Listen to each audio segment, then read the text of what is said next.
dah ada dah yang merujuk kepada kefahaman. Fiqh ni mana faham, reti ya, dah ada. Umpamanya dalam ayat berkaitan dengan Nabi Syuaib, bila Nabi Syuaib dakwah kepada kaumnya berkata kepadanya, ya Syuaib, ma nafqahu katsiran mimma taqul, wahai Syuaib, kami tak faqih apa yang kau nyatakan. Faqih itu dah ada lah ya, fiqh ya. Begitu juga dalam hadis-hadis Nabi SAW dah ada dah perkataan fiqh yang merujuk kepada suatu ilmu yang kita nak kena belajar. Faqihun wahid asyaddu 'ala syaitan min alfi 'abid, umpamanya dalam hadis Al-Baihaqi dan Al-Hakim daripada Ibn Abbas. Hadis ni dhaif sikit lah ya, tapi boleh dibaca insya-Allah. Dikatakan Nabi kata faqihun wahid asyaddu 'ala syaitan min alfi 'abid. Seorang yang faqih, yang ada ilmu, yang reti, lebih ditakuti oleh syaitan berbanding 1000 orang abid. Pasal orang faqih dia tak boleh ditipu oleh syaitan, kan? Kalau kita jenis ada knowledge dalam apa-apa bidang, orang tak boleh nak tipu kita, kan? Hari ni pasal apa banyak penipuan dalam hal ehwal kewangan, skema-skema apa semua, kan? Pasal apa? Orang buka skim pelaburan, investment scheme, dia buat platform internet je, mana dia bagi tawaran-tawaran yang hebat, orang semua masuk. Kawan ni masuk 3,000, ada gold investment, ada pelaburan emas, ada forex, ada macam-macam. Dia bagilah, dia bagi 1% per day. Kita masuk 1,000 dulu mula-mula, kan? Lepas tu dah dia bagi 1%, satu hari kita dapat RM10, RM10, RM10, hari-hari nampak duit tu. So 1 month kita dapat 300, aku masuk 1,000, 3 bulan dapat. After 3 bulan kita makan untung je, kita masuk dulu 1,000. Dah 2 minggu masuk tuan, duit masuk hari-hari, masuk lagi 1,000. After 2 weeks masuk lagi 1,000. After 2 weeks masuk lagi 1,000, 6,000 masuk. After 2 months website dia hilang. Tepuk dah. Macam pernah ya ustaz. Pernah yang cakap tu. Pasal dulu-dulu bukan ustaz lagi, baru nak start, sekarang je ustaz. Banyak. Pasal apa? Tak ada ilmu. Bila kita pergi kursus tentang Islamic financing, baru kita tahu bahawa pelaburan-pelaburan yang seumpama itu is not valid in term of Islamic jurisprudence. Baru kita tahu bahawa investment yang seumpama itu tak valid sama sekali dari sudut hukum akad Islam. Islam melarang awal-awal lagi dalam bab gharar. Baru tahu, kan? Tapi kalau tak ada ilmu, kita tak tahu. Kita duduk nampak apa yang orang tawarkan kepada kita. Sementara tidak ada pengajian muamalah, fiqh al-muamalah secara khusus di peta-peta awam. Di surau tak banyak yang ada. Duk fikir kalau nak buat fiqh muamalah, nak panggil orang hebat-hebat macam Dr. Zaharuddin, sampai sudah dah tak dapat nak panggil dia, kan? Nak bayar ke 1 hour 2,000, 3,000? Kokok lah kot, saya tak pastilah berapa dia punya tu. Tapi tak perlu. Ada orang yang ada kelulusan dari sudut muamalah, ramai graduan-graduan yang daripada USIM, UIA yang sebenarnya hari ini kalau ambil Islamic syariah pun dia dah ada subjek tentang Islamic financing. Zaman saya dulu tak ada tuan. Yalah 25 years ago tak ada subjek tu, sekarang dah ada. Sementara kalau dia memang spesialis ataupun takhasus dalam bidang berkenaan. Tapi ada juga orang takhasus tapi dia tak ada mengajar. Saya member baik saya memang dia Islamic financial di USIM, tapi dia tak ada nak mengajar masjid surau muamalah. Ada juga jenis macam tu ya. Tapi tak apa ya. Maksudnya perkataan fiqh zaman dulu dah ada, tapi dia tidaklah seumpama fiqh yang kita faham hari ini. Satu ilmu berkaitan hukum hakam yang tersusun, tak ada. Hatta kalau kita lihat zaman Rasulullah SAW, ilmu tu telah ada tapi tidaklah tersusun dan sistematik seumpama hari ini. Hatta kelas-kelas pun tak ada.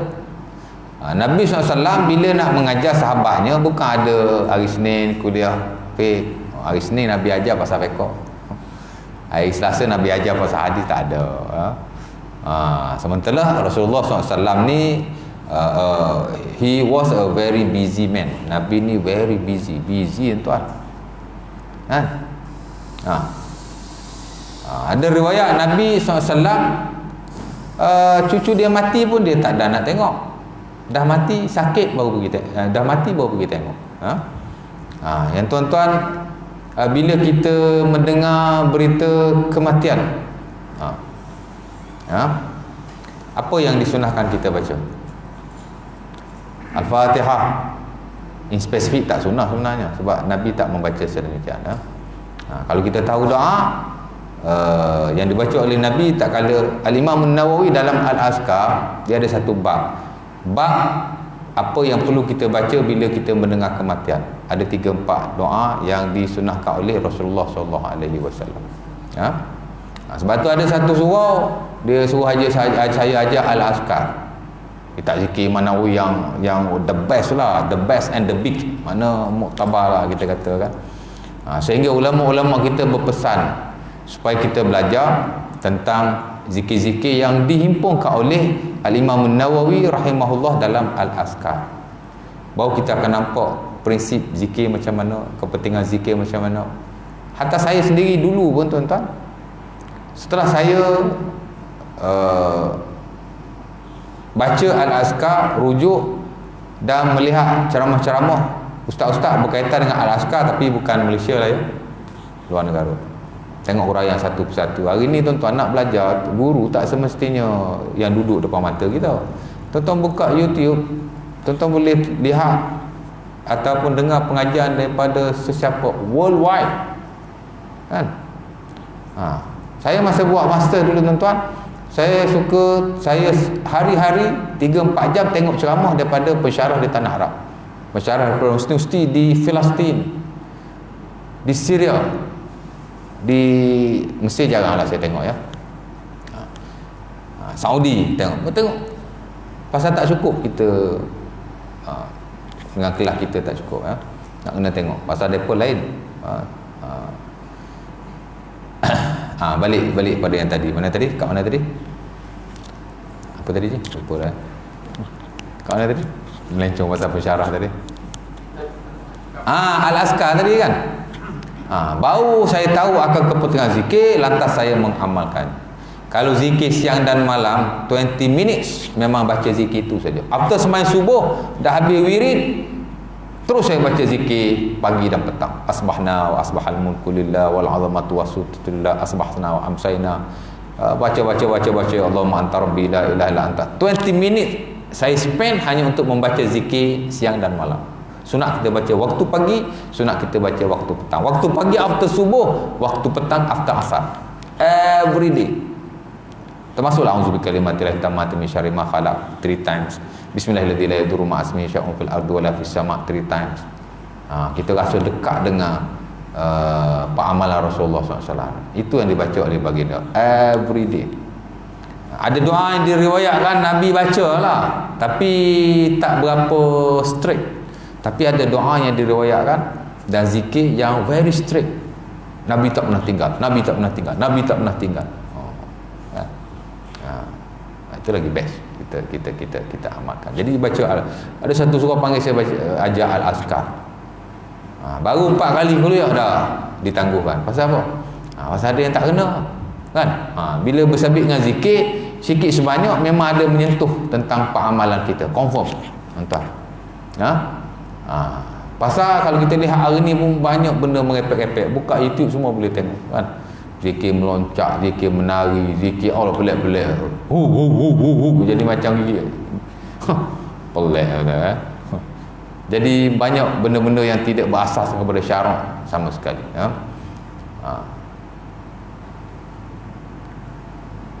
Sebab tu saya berpesan dan saya telah maklumkan, kalau bersedia nak belajar betul-betul ikut apa yang ditulis dalam buku ini, that is fine. Ada benda kita boleh berlapang dada, kita boleh tolerance, ada benda tak boleh kan. Macam kita kata zikir meloncat lah, meloncat bukan menari dah tu, meloncat. Nafas syariah ala tahrimiha wa ajaza ba'du sufiyah bita'wilat. Zuhaili dah sebut lama dah dalam buku dia tafsir Wahbah Az-Zuhaili ya. Apa nama tafsir dia tu? Tafsir Al-Munir. Dia dah sebut ulama Islam telah sepakat akan pengharamannya, tetapi sebahagian orang-orang sufi mengharuskannya dengan takwilan-takwilan dan tafsiran mereka sendiri. Dia ambil ayat Quran ni, dia buat dalil. Dia ambil ayat Quran ni, dia buat dalil. Dia ambil hadis ni, hadis Ja'far, tak kala Nabi memujinya, Nabi kata, anta asbahta bi khuluqi wa khalqi, kamu seumpama akhlakku dan penampilanku. Melompat Ja'far kerana gembira. Ja'far bin Abi Talib, sepupu Rasulullah SAW. Dia kata tu boleh tu. Ja'far tu dia melompat pasal dia gembira, bukan dia berzikir. Imam Nawawi dah ajar dalam askar, nak berzikir pada Allah, duduk menghadap kiblat, khusyuk. Itu sifat-sifat orang berzikir kepada Allah Subhanahu Wa Taala. Tapi ada dalil tak sebenarnya betul ya. Hatta al-Imam Asy-Syatibi dalam Al-Iqtisam mengatakan bahawa boleh kata sebahagian besar dan majoriti kumpulan-kumpulan sesat dan menyesatkan yang membawa ajaran-ajaran baru dan seumpamanya, mereka pun ada dalil, tapi mereka menyalahgunakan dalil. Ada dalil juga, bukan tak ada, tapi dia kata dalil yang mereka guna tu tidak tepat. Kan? Kalau tak khusyuk, tak payah semayang. Ada dalil tuan. Fawailul lil musallin alladzina hum an salatihim khashi'un. Itu dalil tu. Mana awak tahu kalau tak khusyuk tak payah semayang? Ini dalil, dia ada dalil. Tapi dia isti'malul dalil fi ghairi mahallihi. Ulama usul kata meletakkan dalil tidak kena pada tempatnya, ataupun mentafsirkan tidak dengan tafsiran yang muktabar oleh ahli-ahli tafsir, especially yang silam lah kan.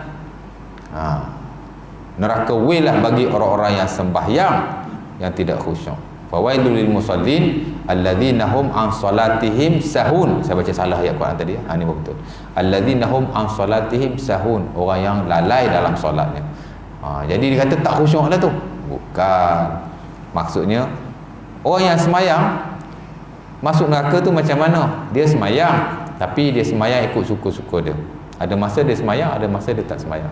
Ataupun dia melewat-lewatkan semayang sehingga keluar daripada waktunya. Ada orang tanya Nabi, aku tertidur sehingga lepas waktu semayang. Nabi kata tidur, Nabi kata tak apa. Laisa fin naumi tafritun wa innamat tafrit idza akhara as-salah waqtiha. Hadis Abi Daud. Nabi kata kalau tidur tak mengapa. Yang salah bila kamu melewat-lewatkan semayang sehingga keluar daripada waktunya. Tuan-tuan, Nabi ketika bermusafir, kata Al-Imam Ibn Arabi dalam tafsirnya Ahkam As-Sughra, 3 atau 4 kali lewat subuh sampai matahari naik. Jaga-jaga tengok, alamak dah matahari dah naik dah, subuh dah lepas lama dah. Tak pukul 8, pukul 9 macam contoh macam tu lah, pukul 7 lebih kan. Allah. 3 atau 4 kali mengikut hadis-hadis yang sahih Nabi miss sembahyang subuh, bangun lewat. Tapi masa musafir ya, bukan masa duduk kat Madinah, masa musafir. Ada berlaku benda-benda seumpama itu. Pasal kita manusia biasa. Adalah masa-masa kita terlewat atau seumpama. Yang tak bolehnya asal semayang je lewat. Asal semayang je lewat. Asal lewat je semayang. Itu tak boleh. Tapi kalau sekali-sekala tertidur atau seumpamanya, itu tak mengapa ya. Tak ada masalah. Balik pada yang tadi ya. Saya cerita tadi Al-Azkar, macam mana tadi ada zikir siang dan malam tu kita baca ya, insya-Allah taala. Balik pada yang tadi, Nabi SAW pada zamannya idea fiqh itu telah ada ya. Fiqh itu dah ada. Di mana boleh sebut fiqh, mana orang yang reti, orang yang faham. Itu yang saya sebut faqihun wahid asyaddu ala syaitan min alfi abid. Orang yang reti seorang lebih ditakuti oleh syaitan berbanding 1000 orang yang tidak reti. Saya sebut tadi, kalau kita reti, orang tak boleh nak tipu kita. Pasal apa banyak hari ni orang ditipu? Kerana dia tidak ada ilmu dalam hal itu. Especially saya sebut tadi pasal kewangan, pasal tak ada ilmu kan. Tapi bila kita belajar insya-Allah taala. Saya di tempat saya surau Al-Ikhwan. Situ saya ajar fiqh al-muamalah. Saya kata saya bukanlah reti sangat fiqh muamalah ni. Tapi dia kerana semasa master dulu kami ada belajar dengan baik. Dan saya pun diberi kepercayaan oleh universiti untuk mengajar di sana fiqh muamalah. Tapi basic fiqh muamalah. Boleh lah. Jadi saya pun ajar di Surau Al-Ikhwan. Kebetulan tak ada orang nak mengajar. Saya prefer fiqh ibadah, tapi dia minta fiqh muamalah. Boleh bawa, boleh ajar, tapi yang basic-basic supaya sekurang-kurangnya kita ada idea tentang ilmu-ilmu kewangan hari ini. Nampak? Memang orang Islam tuan-tuan di Malaysia dari sudut Islamic financial memang kurang sikit lah ya. Islamic banking telah diasaskan seawal penubuhan tabung haji sejak tahun 1983. So dah 30 tahun ya. Dan selepas itu ada macam-macam, ada Islamic insurance, ada Islamic macam-macam ya. Tapi Islamic market hari ni baru 10%. Lebih sikit lah. Statistik 5-6 tahun lepas baru 10%. 90% masih konvensional. Orang Islam masih mengamalkan perbankan dan kewangan riba. Beli kereta buat loan riba. Insurans pun tak fikir Islam tak Islam. Sama ya Ustaz, Islam tak Islam pun tak sama. Tak sama. Lain ya. Kita ambil insurans, kalau ambil yang bukan Islam, duit insurans kita depa buat judi. Nak duit kita dijadikan modal untuk dijudikan? Tak nak kan? Jadi jangan pilih Islam ni. Dan dalam setengah-setengah kes, kadang-kadang varian tu dia besar lah. Kalau kita ambil konvensional mungkin lebih murah sikit, ambil Islamic dia mahal sikit. Pasal apa? Pasal Islamic market dia kecil, that's why dia mahal. Kita sendiri masalah sebab tak nak ambil ya. Itu dari sudut muamalah. Baik, rujuk balik pada tadi, zaman Rasulullah SAW tuan-tuan, idea fiqh itu telah ada, cuma tak adalah sistematik dan tersusun macam hari ni. Tak ada ya. Nabi SAW mengajar sahabatnya secara spontan, dan sedikit demi sedikit serta berperingkat yang disebut sebagai marahilu ta'limi Rasulullah sallallahu alaihi wasallam. The steps, langkah ataupun marahil maknanya step by step. Bagaimana Rasulullah SAW mengajar akan para sahabat baginda sallallahu alaihi wasallam.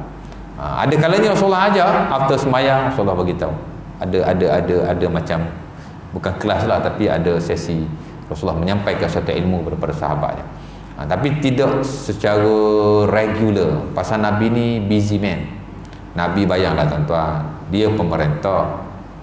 Kalau kita kata president of state lah, presiden lah ya, nak jaga negara ni. Walaupun Madinah tidaklah besar sangat, tapi jajahannya besar. Pusat pemerintahan Madinah, tapi Nabi telah memperluaskan, hantar sahabat pergi Syam, pergi Yaman, buka negara semua. Nabi juga seorang imam solat. 10 tahun Nabi jadi imam di Masjid Madinah. Tak ada imam 2, tak ada imam 3, tak ada imam 4, tak ada imam 5. Seorang ni ada berapa imam je? 5, 4. Ada tempat imam sampai 5, tapi bila tak nak sembahyang pergi tolak orang lain. Pasal apa? Imam seorang pun tak ada. Nabi tak ada imam 2, tak ada imam 3. He was alone, dia seorang saja. Tapi tak berlaku Nabi miss sembahyang berjemaah sebagai imam. Ada 2 atau 3 kes Nabi lambat, tapi Nabi telah berpesan kepada sahabatnya seperti Abu Bakar As-Siddiq, nanti aku lambat ya, ganti ya, ganti.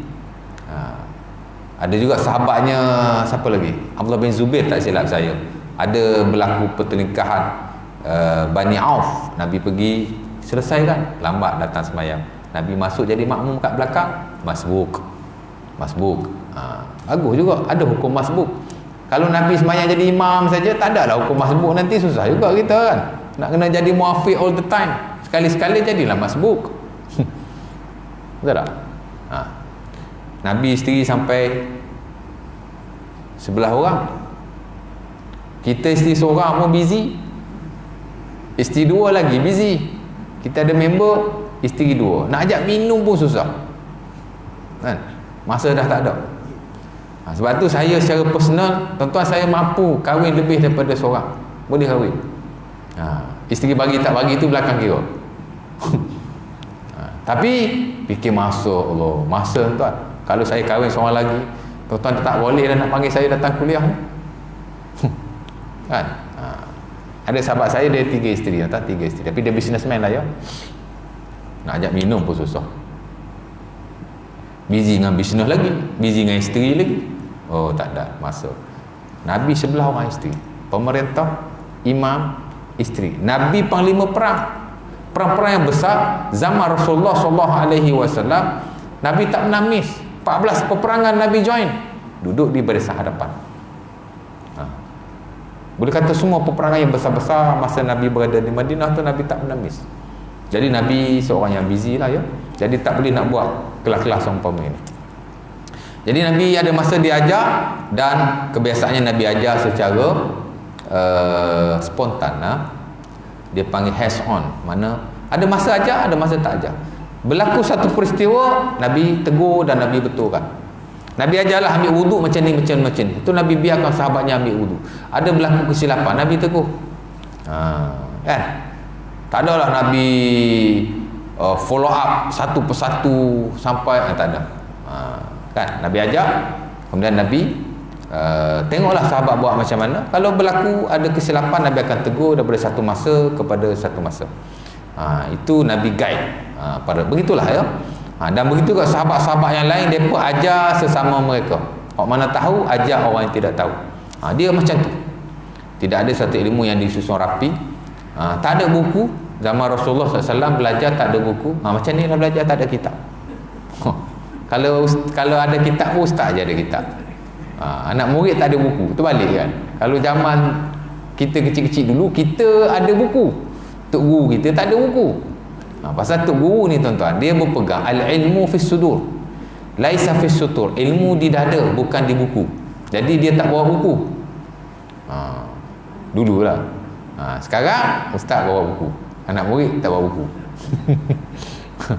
Tapi tak apalah ya, bukan ada periksa apa kat surau ni. Ya. Jadi begitu tuan-tuan. Sementara saya sebut tadi, ilmu yang Rasulullah ajar kepada para sahabat, dia ada marahil, dia punya tingkatan dia ada tahap-tahap dia lah. Seumpama Allah Ta'ala mensyariatkan pun secara bertahap-tahap. Semayang ada tahap-tahapnya. Pada peringkat awal, semayang hanya diwajibkan semayang malam. 11 tahun Nabi semayang malam. 5 waktu tak ada lagi. Semayang 5 waktu ni Isra' Mi'raj. 11 tahun setelah Nabi jadi Nabi. Habis tu masa 11 tahun tu apa Nabi semayang? Nabi semayang juga, tapi semayang malam. Kan? Ada seorang tu yang dia kata 11 tahun Nabi tak semayang, Nabi semayang hati. Semayang hati. Suka-suka dia je. Ajaran Nabi semayang hati, dia kata. Tak, Nabi semayang macam biasa. Cuma tidak ada semayang 5 waktu ya. Ada semayang malam. Bila Nabi dilantik menjadi Nabi, tak kala Nabi berada di Gua Hira, Iqra' bismi rabbikal ladzi khalaq. Nabi jadi Nabi tu, terus jadi Nabi. Nabi lari balik, bergegas balik, isteri selimut kan. Terus pada masa itu diturunkan, ya ayyuhal muzammil qumil laila illa qalila.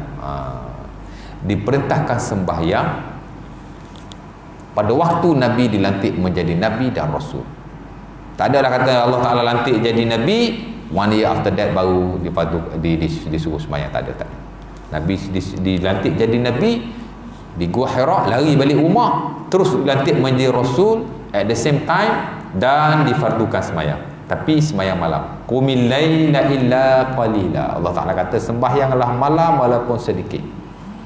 Kata Al-Imam Ibn Abdul Bar yang mensyarahkan Muwatta Imam Malik, sekurang-kurangnya 2 rakaat sahabat semayang. Yang rajin dia semayang banyak lah, yang tak berapa rajin dia semayang sikit, tapi at least 2 rakaat dia mesti semayang.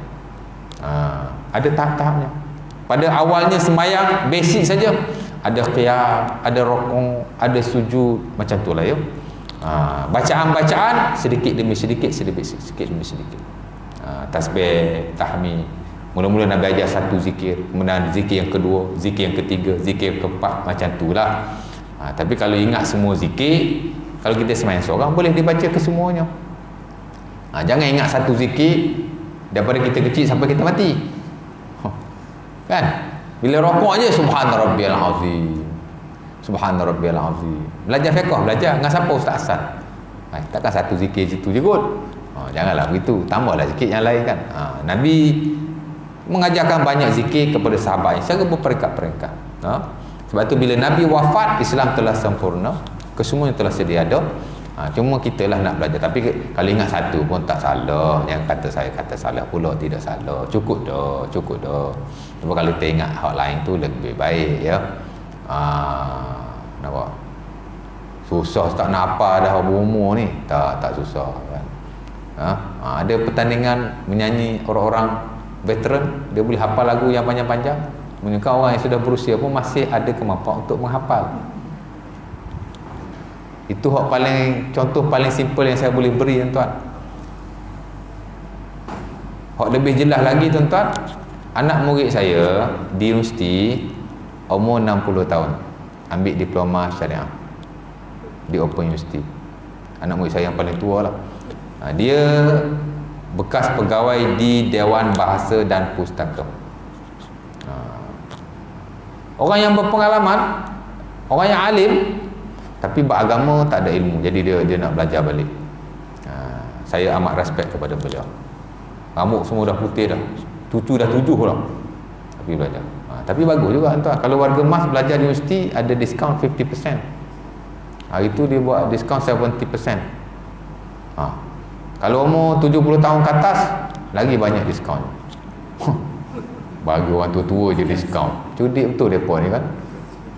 Dengar kat admin marah saya ni. Condemn tempat sendiri kan. Dia nak bagi galakan aku ya. Jadi begitu ya tuan-tuan ya. Jadi dia tak sistematik, tapi dia masih satu ilmu yang bagus. Pada peringkat awal tuan-tuan, semayang boleh bercakap. Kata Zaid bin Arqam dalam Sunan Abi Daud, kunna natakallamu fi shalah, yukallimu ahaduna sahibahu wa huwa jambahu fi shalah, falamma nazala wa qumu lillahi qanitin nuhina 'anis sukut, umirna bis sukut wa nuhina 'anil kalam. Kita belajar fiqh semayang nanti, kita belajar perkara-perkara yang membatalkan solat, nawaqidus solat, perkara-perkara yang membatalkan semayang. Ada 7 perkara yang membatalkan semayang sekurang-kurangnya. Salah satu ialah berkata-kata. Kata Imam Ibn Munzir dalam Al-Ijma'. Ibn Munzir ni rujukan ulama-ulama besar. Imam Nawawi merujuk dia. Imam Nawawi kata kalau aku nak rujuk ijma', aku akan rujuk Ibn Munzir. Lebih aku suka berbanding aku rujuk ulama-ulama Syafi'i. Menunjukkan bahawa ilmu ijma' Ibn Munzir adalah ilmu yang hebat. Kalau dia kata ijma', ijma' lah tu. Tak boleh petikai lagi. Kalau orang lain kata, boleh jadi betul ke ni, macam tu lah ya. Tapi dia tidak. Dia kata ajma' annal musalli mamnu' minal kalam. Telah ijma', mana telah sepakat, tidak ada syak wasangka lagi bahawa seseorang yang solat diharamkan untuk berkata-kata. Dan kalau dia berkata-kata, batal lah solatnya. Tapi peringkat awal boleh cakap tuan. Kata Zaid bin Arqam, masa kami semayang peringkat awal dulu, kami bercakap, kami sembang dengan sahabat kami yang berada di sebelah. Habis itu bila diwajibkan diam, bila turunnya ayat waqumu lillahi qanitin, hafizu ala salati was salatil wusta waqumu lillahi qanitin. Dia turun ayat ni, barulah kami disuruh diam dan kami dilarang untuk berkata-kata. Macam tu ya. Jadi Nabi mengajar pada sahabatnya 13 tahun di Mekah, 10 tahun di Madinah, sedikit demi sedikit sehinggalah ilmu tentang beribadah kepada Allah ni termasuk ilmu-ilmu yang lain, muamalah dan seumpamanya. Sebab fiqh ni tuan-tuan ada 5 bidang yang besar. Nanti saya akan sentuh sikit ya. Ini saya bagi asas nak bagi kita nampak, nak buka jalan dulu bagaimana keadaan dan nature lah fiqh pada zaman yang terawal. Dan begitulah tuan-tuan, bila Nabi wafat, sahabat pun sama, dia lebih kepada hands on. Walaupun adalah sebagian sahabat mula buat kuliah-kuliah khas. Ibnu Mas'ud umpama dia buat kelas pada hari Rabu setiap minggu, mengajar para sahabatnya. Dan ada sahabat-sahabat yang lain pun ada pengajian-pengajian khusus tak ajar. Tapi masih belum ada buku, masih belum ada satu ilmu yang tersusun ya. Mari zaman tabi'in, bila muncul fuqaha-fuqaha yang besar-besar. Di Mekah Madinah ada fuqaha Hijaz. Ada tok faqih Hijaz dia panggil. Ada ulama-ulama di Kufah, di Hijaz, di Kufah pun ada, di Basrah, di Syam. Ramailah ulama-ulama dia disebut sebagai fuqahaul kibar. Dia panggil big fiqh scholars. Kita ada Al-Imam Zuhri rahimahullah. Kita ada Al-Imam Sa'id bin Jubair, anak murid Ibnu Abbas, sahabat Nabi, of course lah, Ibnu Abbas, Ibnu Umar. Dia ajar macam tu juga ya, dia lebih kepada hands on ya. Jadi orang tanya Ibnu Abbas, orang tak puas hati pergi tanya pula Ibnu Umar. Kadang-kadang orang tanya Aisyah radhiyallahu taala anha. Jadi pasal sahabat ni dia dapat ilmu direct daripada Rasulullah. Jadi tabi'in, orang selepas itu dia pergi tanyalah sahabat-sahabat Nabi SAW ya. Kadang-kadang dia pergi tanya aja. Macam ada seorang tu dalam Sunnah Abi Dawud, dinukilkan hadis ni oleh Al-Imam Ibnu Hajar Al-Asqalani dalam Bulughul Maram. Banyak surah ada kitab Bulughul Maram ya, bagus ya. Itu buku fiqh juga tu, tapi fiqh hadis ya.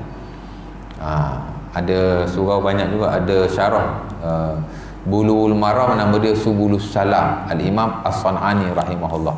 Dia pun ulama Syafi'i besar. Kita universiti banyak rujuk As-San'ani rahimahullah ta'ala ya. Oh, dapat setengah jam je hari ni ya. Dah azan dah, kena berhenti ya. Enjin baru nak panas ya. Tapi tak apalah ya. Jadi nak cerita begitulah ya. Jadi kita stop di situlah ya. Kalau ada rezeki, rezeki memang ada lah. Kalau ada masa, kita sambung sikit lah basic idea tentang fiqh pada zaman sahabat Nabi, kemudian zaman tabi'in. Baru kita sebut tentang kemunculan aliran-aliran dan mazhab-mazhab pemikiran. Sebab sebelum adanya mazhab Syafi'i, mazhab Hanbali, terlebih daripada itu yang perlu kita tahu bagaimana sahabat Nabi SAW, sistem pengajiannya, sahabat dan juga tabi'in. Baru kita pergi kepada mereka lah, nak tahu Syafi'i macam mana, Hanafi macam mana. Mungkin kita dedahkan sikit lah kaedah-kaedah mereka dan titik-titik perbezaan. Jangan ingat mazhab ni lain-lainnya. Mazhab ni asal dia sama, cuma ada sikit sebanyak perbezaan. Dan tak boleh berlaku orang kata apa, perpecahan. Mazhab ni dia sepatutnya dia merapatkan, tapi syarat kena faham dan belajar dengan cara yang betul lah. Jadi mungkin setakat itu dulu. Pongkosan sedikit tapi mudah-mudahan bermanfaat lah ya, insyaAllah ta'ala. Aku qauli hadza wa astaghfirullahalazim li wa lakum. Assalamualaikum warahmatullahi wabarakatuh. Tutup majlis kita dengan tasbih kafarah dan surah Al-Asr. Subhanakallah bihamdika asyhadu an la ilaha illa anta astaghfiruka. Bismillahirrahmanirrahim.